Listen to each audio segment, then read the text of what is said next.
When you set up for a barbell overhead press, you want to make sure that your hands are just outside shoulders, but at the end of the day, how far apart is going to depend on your strength and comfort as you get the hang of putting more weight on the bar and as you get more comfortable with the reps.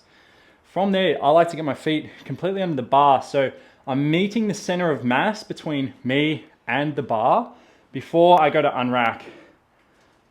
Walk it forward. Now, normally when I unrack, I would have myself facing the other way towards the rack so that after I've finished my heavy set, the last thing that I'm really concerned about is having to walk backwards at a rack when I've got this weight bearing down on me. So normally you would face the other way towards the rack so you can just walk it forward and see what you're doing. So unracking the bar. Now, when you're here, you want to have the bar aligned so that the bar is straight stacked on top of your elbows, so your wrists and elbows have to be aligned. Notice how my hat is backwards because when we press, we want to keep the bar going up as straight as possible, and we have to move around the bar. So the bar can't go around us. We have to get our head either tucked or we look up as we press the bar here. So I like to look up and get my chin out of the way and then press vertically and get this nice stable position up top. Now, again, you want to have a strong base. So I'm really feeling my toes engage, helping me balance as I do, or at least while I'm overhead here.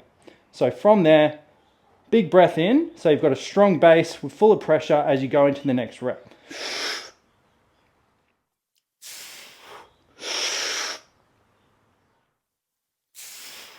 Now, another thing to consider while you're doing this overhead press movement is that you're not overarching your back to try and get this bar up. Okay, we tuck the head or look up to get our head out of the way. We don't want to arch the back and turn into a standing bench press to get that bar up.